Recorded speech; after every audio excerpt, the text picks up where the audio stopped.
시카고의 전대미문한 영하 30도의 추위가 발생하고 78세 할머니가 담요 3장을 뒤집어 쓰고 떨고 있었습니다. 친자식 셋은 5년간 단 한 번도 안 왔습니다. 바쁘다는 핑계뿐. 그날 밤 난로 과열로 화재가 발생하고 한 명이 저체온증으로 쓰러졌습니다. 그때 20년 전 은혜를 입은 한국인이 나타났습니다. 72시간만 주세요. 그가 바닥을 밟고자 미국이 바뀌었습니다. ABC, MBC, CBS가 긴급 특집을 내보냈습니다. 한국의 5천년 기술이 미국 요양원을 구했다. 지금부터 그 충격적인 이야기를 시작합니다. 여러분은 지금 어디에서 이 이야기를 보고 계신가요? 댓글에 남겨주세요. 구독과 좋아요는 영상 제작에 큰 힘이 됩니다. 함께 해주시는 모든 분들께 진심으로 감사드립니다. 안녕하세요. 저는 시카고에서 건설 엔지니어로 일하고 있어요. 오늘 제가 들려드릴 이야기는 2024년 크리스마스에 일어난 일입니다. 제 인생을 바꾼 72시간이었죠. 이야기는 12월 24일 아침부터 시작됩니다. 엘리자베스 윌슨 할머니는 78살이셨어요. 시카고 북부 선샤인 요양원에 계셨는데 그날 아침 할머니는 세 자녀에게 전화를 거셨습니다. 크리스마스인데 함께 보낼 수 있냐고요. 큰아들 마이클은 전화를 받자마자 말했습니다. 엄마 죄송한데 지금 일하고 있어서 정신이 없어요. 나중에 다시 걸게요. 전화는 끊어졌습니다. 딸 제니퍼는 LA에 살았어요. 엄마 미안해요. 애들이 독감 걸려서 병원 가야 해요. 역시 끊어졌죠. 막내 아들 브라이언은 전화조차 받지 않았습니다. 5번째 통화 시도도 음성 메시지로 넘어갔어요. 할머니는 창가에 앉아 눈을 바라보셨어요. 지난해 크리스마스도 혼자였고 그전에도 마찬가지였습니다. 벌써 5년째였죠. 오전 10시 요양원 식당 TV에서 긴급 뉴스가 나왔습니다. 기상청 발표였어요. 북극 한파가 시카고로 내려오고 있다. 향후 일주일간 영하 30도까지 떨어질 것이다. 시카고 120년 기상 관측 이래 최저 기온이다. 캐서린 요양원장은 급하게 난방 대책을 세웠어요. 평소에는 전기 히터 세대면 충분했는데 이번엔 7대를 풀가동하기로 했죠. 가스 난로 2대도 24시간 켜두기로 했고요. 오후가 되자 바깥 온도가 영하 25도까지 떨어졌습니다. 요양원 안은 히터를 5대나 틀었는데도 겨우 15도였어요. 노인들은 난로 주변에 의자를 모아놓고 앉았습니다. 토마스 할아버지는 85살이었어요. 할아버지는 난로 바로 앞에 앉아서 담요를 뒤집어 썼죠. 너무 춥거든요. 밤 11시가 되자 요양원 복도는 조용해졌습니다. 노인 7명은 각자 방으로 들어갔어요. 하지만 방은 더 추웠죠. 토마스 할아버지는 다시 거실로 나왔습니다. 난로가 있는 곳으로요. 할아버지는 소파에 앉아 담요를 목까지 끌어올렸어요. 난로 열기가 얼굴에 닿았고 졸음이 왔습니다. 새벽 3시였어요. 엘리자베스 할머니는 목이 말라서 잠에서 깼습니다. 물을 마시려고 부엌으로 가는데 복도에서 이상한 냄새가 났어요. 타는 냄새. 거실로 달려가니까 토마스 할아버지 담요 끝에서 불이 붙어 있었습니다. 담요가 난로에 닿은 거예요. 할머니가 비명을 질렀죠. 불이야. 다른 노인들이 방에서 뛰쳐나왔고 캐서린 요양원장이 소화기를 들고 왔습니다. 화재 경보가 울렸어요. 5분 후 소방차가 도착했습니다. 소방관들이 불을 끄는 동안 노인 7명은 밖으로 대피해야 했어요. 영하 28도 한밤중이었습니다. 토마스 할아버지는 담요에 화상을 입진 않았지만 온몸이 떨렸어요. 추위 때문이었죠. 구급대원이 체온을 재더니 고개를 저었습니다. 35도 저체온증 2단계. 병원으로 가셔야 합니다. 엘리자베스 할머니는 떨리는 손으로 다시 자녀들에게 전화를 걸었어요. 3번, 4번, 5번. 아무도 받지 않았습니다. 새벽 3시니까 자고 있었겠죠. 소방서장이 캐서린 요양원장에게 말했어요. 더 이상 난로를 사용하면 안 됩니다. 노인분들이 조는 사이에 화재가 날 수 있어요. 오늘은 운이 좋았지만 다음번엔 사망사고입니다. 요양원장이 물었죠. 그럼 어떡하라는 겁니까? 히터만으론 역부족인데요. 소방서장은 대답하지 못했습니다. 그냥 난로는 쓰지 말라는 말만 되풀이했어요. 노인들이 다시 요양원 안으로 들어갔을 때는 새벽 4시였습니다. 난로는 꺼졌고 히터만 돌아가고 있었어요. 방 안 온도는 10도였습니다. 엘리자베스 할머니는 침대에 누워 담요 3장을 덮었지만 추위는 뼛속까지 파고들었어요. 관절염이 있는 손가락은 더 아팠죠. 할머니는 천장을 바라보며 생각했습니다. 이번 크리스마스도 혼자구나. 자식들은 안 오는구나. 이번 겨울을 넘길 수 있을까? 크리스마스 아침이 밝았지만 요양원은 축제 분위기가 아니었어요. 난로는 소방서장 명령으로 사용이 금지됐고 히터 7대만 돌아가고 있었습니다. 하지만 실내 온도는 10도를 겨우 유지했죠. 노인 7명은 식당에 모여 앉았어요. 다들 두꺼운 스웨터를 입고 담요를 무릎에 덮었습니다. 마거릿 할머니가 82이었는데 떨리는 손으로 커피잔을 들며 말했어요. 우리 딸이 5년 전에 연락을 끊었어요. 제가 요양원에 들어가고 싶다고 했더니 화를 내더라고요. 엄마가 날 버리려고 하냐고. 로버트 할아버지는 80살이었습니다. 손가락을 꼽으며 말했죠. 나는 자식이 넷이에요. 큰아들은 보스턴, 둘째 딸은 마이애미, 셋째는 시애틀, 막내는 덴버. 다들 성공했지만 바쁘대요. 작년엔 손주 얼굴이라도 화상통화로 봤는데 올해는 그것도 없네요. 도로시 할머니는 76이었어요. 저는 자식이 없어요. 남편이 일찍 돌아가셨거든요. 조카들이 1년에 한 번, 어쩌면 2년에 한 번 와요. 조지 할아버지는 88부로 제일 연세가 많았습니다. 내 아들은 10년 전에 절연했어요. 내가 요양원에 들어간다고 하니까 배신이라고 하더군요. 그 후로 한 번도 안 왔어요. 헬렌 할머니는 79이었는데 항상 밝은 편이었어요.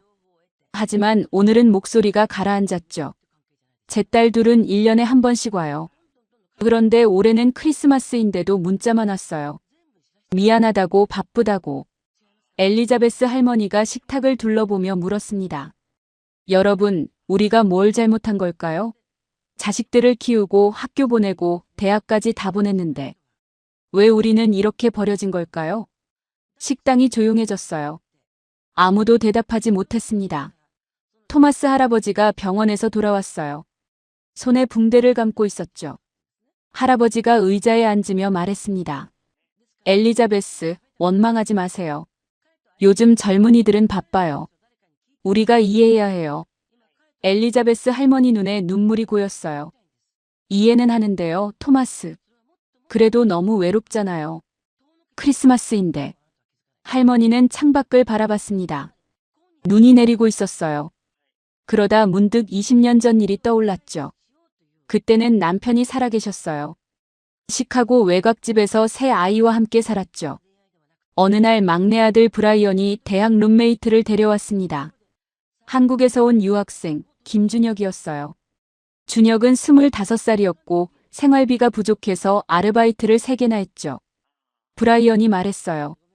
엄마, 준혁이 기숙사비를 못 내서 쫓겨났대요. 우리 집에서 지내게 해주면 안 될까요? 엘리자베스와 남편은 준혁을 받아들였습니다. 다락방을 비워줬고 식사도 함께 했어요. 준혁은 정말 예의 바른 청년이었죠. 어느 날 준혁이 떨리는 목소리로 말했어요. 어머니, 죄송한데 학비가 $3,000 부족해요. 다음 학기 등록금을 못 낼 것 같아요. 엘리자베스는 다음 날 은행에서 자기 저축으로 $3,000를 찾아왔어요. 준혁에게 건네며 말했죠. 이건 빚이 아니야. 내가 나중에 성공하면 다른 사람을 도와주렴. 그게 갚는 거야. 준혁은 엘리자베스 손을 꼭 잡았습니다. 눈물을 흘리며 말했어요. 어머니, 평생 이 은혜를 잊지 않겠습니다. 언젠가 꼭 보답하겠습니다. 준혁은 2년간 집에서 지냈어요. 졸업 후 건설회사에 취직했고 시카고에 정착했죠. 명절마다 찾아와서 추석에는 송편을, 설날에는 떡국을 만들어줬습니다. 하지만 5년 전 남편이 돌아가신 후로 엘리자베스는 요양원에 들어왔어요. 준혁도 그 후로 못 만났죠. 전화번호도 바뀐 것 같았습니다. 엘리자베스는 창밖 눈을 보며 중얼거렸어요. 준혁은 지금 어디 있을까? 잘 살고 있을까? 크리스마스 오전이 지나가고 있었어요. 히터 7대가 계속 돌아가고 있었지만 실내 온도는 10도에서 더 올라가지 않았습니다. 오전 11시쯤 조지 할아버지가 소리쳤어요. 또 차단기가 내려갔어. 캐서린 요양원장이 배전반으로 달려갔습니다. 차단기를 올렸지만 5분 후에 또 내려갔어요. 조지 할아버지가 고개를 저었습니다. 더 이상 못 틀어요. 이 건물은 50년 됐어요. 히터 7대는 과부하예요. 점심 후 엘리자베스 할머니가 기침을 시작했어요. 마거릿 할머니도 로버트 할아버지도 기침을 했습니다. 오후 2시 도로시 할머니 코에서 피가 났어요. 왜 피가 나죠? 마거릿 할머니가 숨을 헐떡이며 말했습니다. 숨이 안 쉬어져요. 목구멍이 따가워요. 캐서린이 급하게 의사를 불렀어요. 제임스 박사가 30분 후에 도착했습니다. 박사는 노인들을 진찰하고 벽에 걸린 습도계를 봤어요. 얼굴이 굳어졌습니다. 12%? 습도가 12%밖에 안 돼요? 그게 문제인가요? 사하라 사막이 20%예요. 여기가 사막보다 건조해요. 히터를 이렇게 세게 틀면 습도가 폭락합니다. 노인분들 기관지 점막이 말라서 갈라지는 거예요. 캐서린이 창백해졌어요. 그럼 어떡하죠?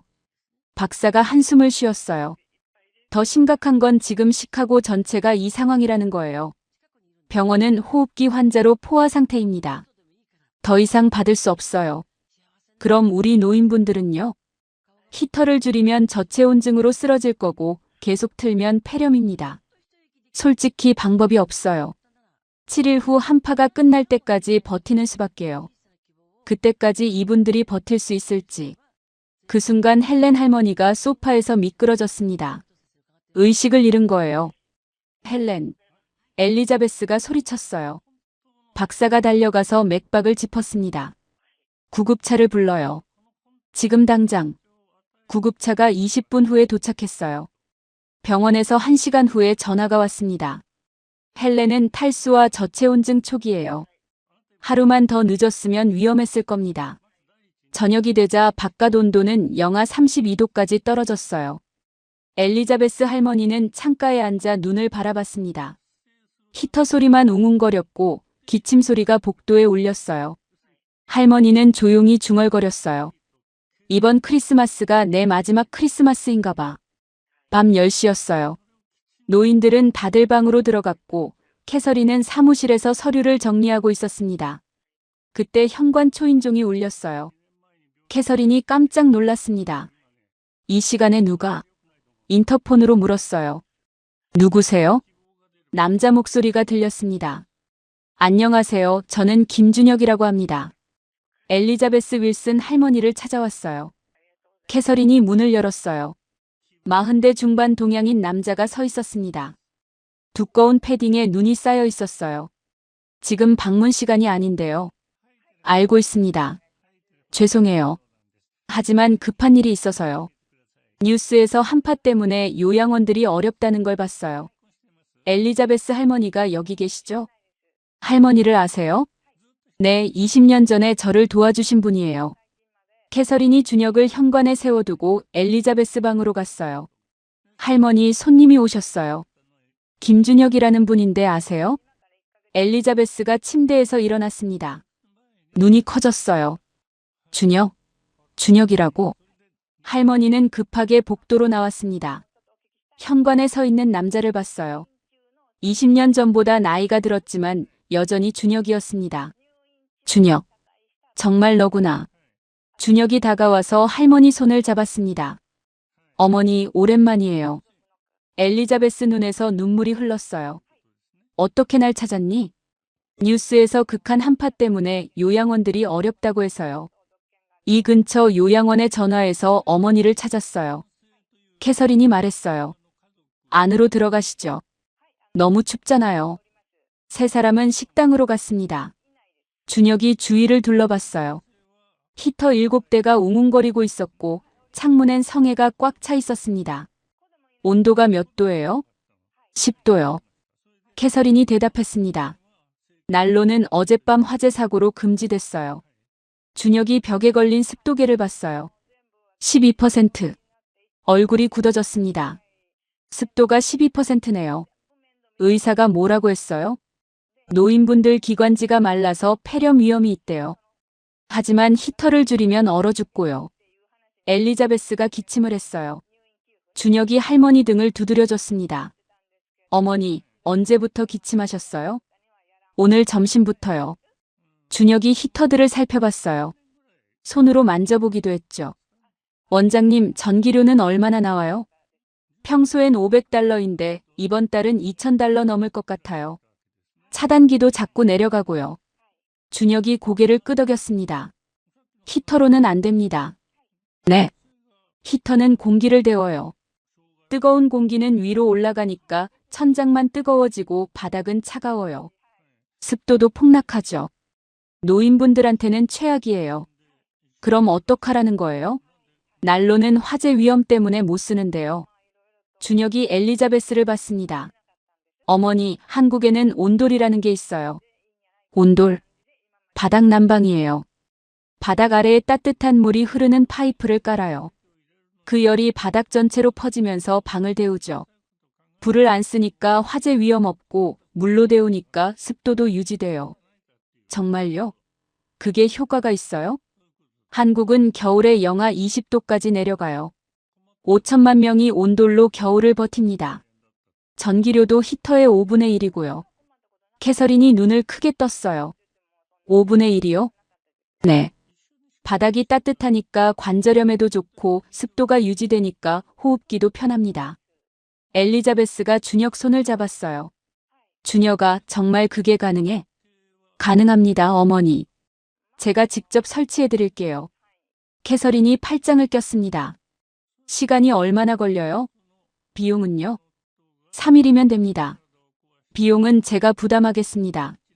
3일요? 불가능해요. 한국에서는 이틀이면 끝나요. 시카고 한인타운에서 20채 넘게 온도를 설치했어요.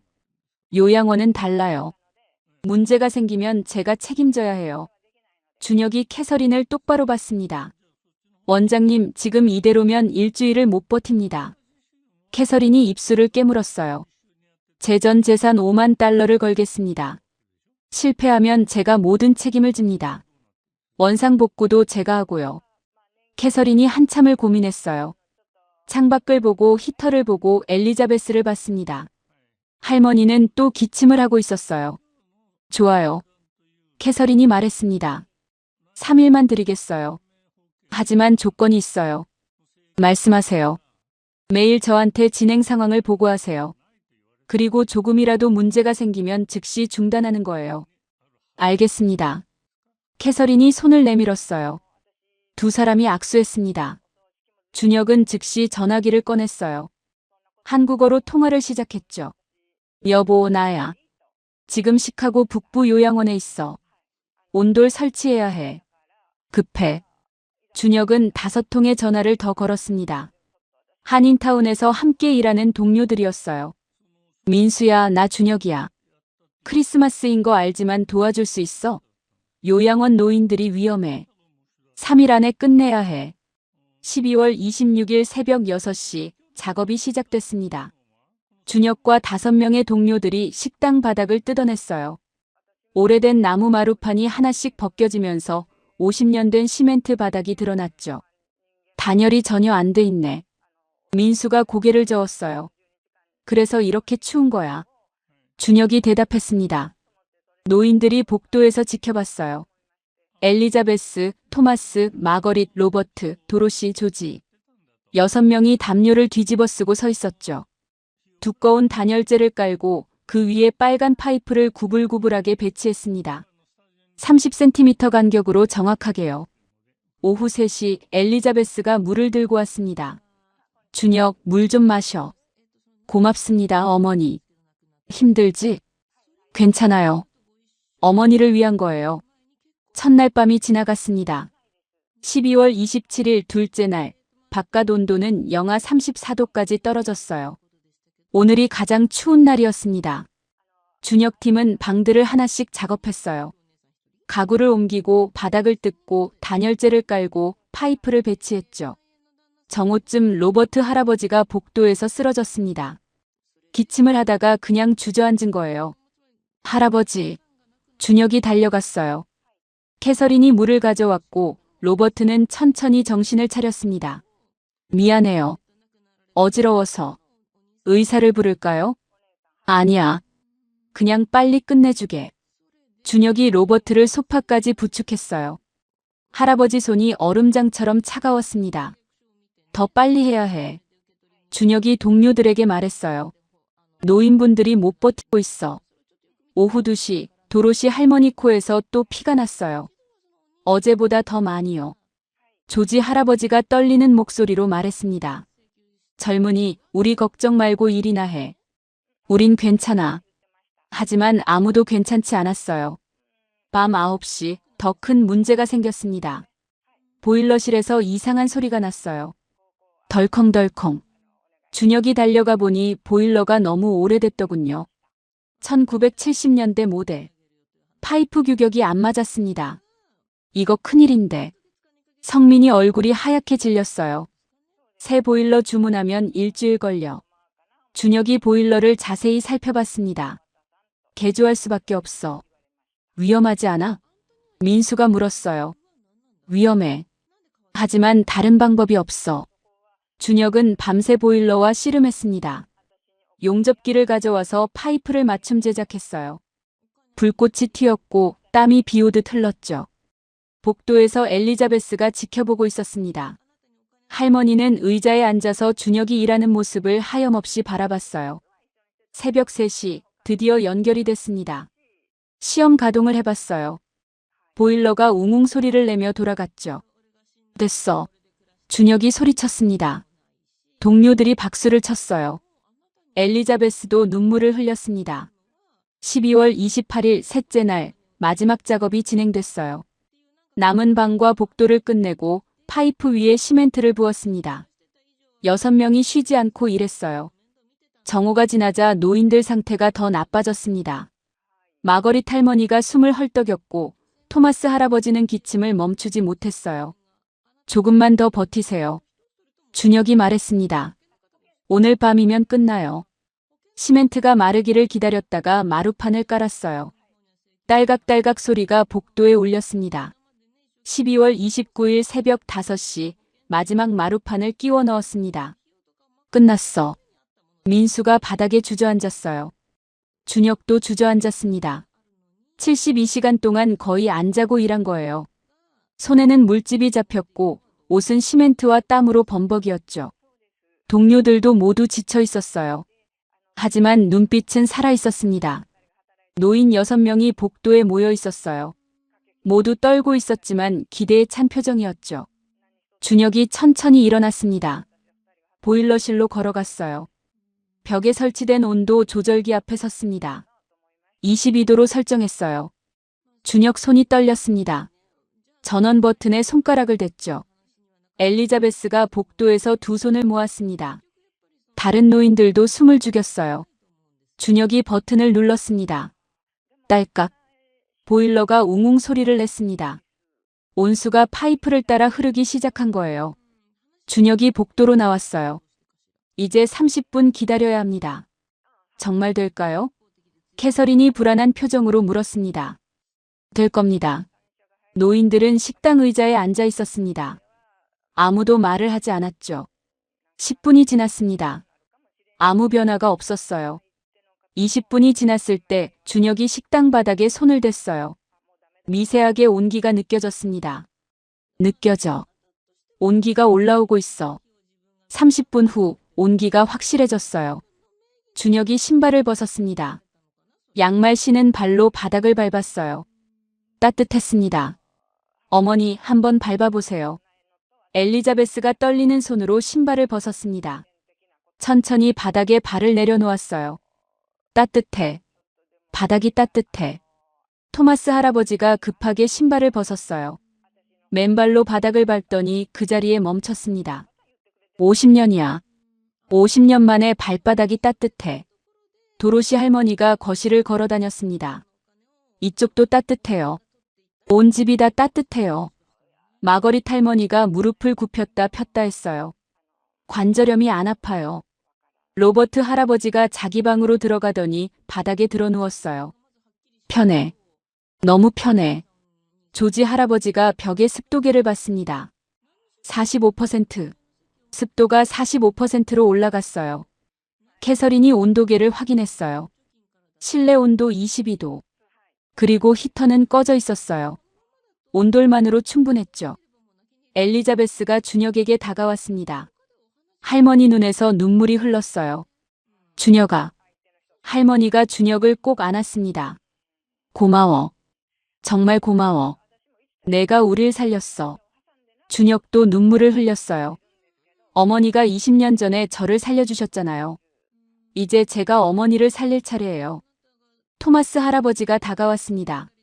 젊은이, 내가 잘못 봤어. 동양 사람이라고 무시했는데. 미안해. 노인들이 하나둘 다가와서 준혁과 동료들을 안았습니다. 오전 8시, 병원에서 헬렌 할머니가 돌아왔어요. 요양원 문을 열고 들어오는 순간 놀랐습니다. 따뜻해. 어떻게 된 거예요?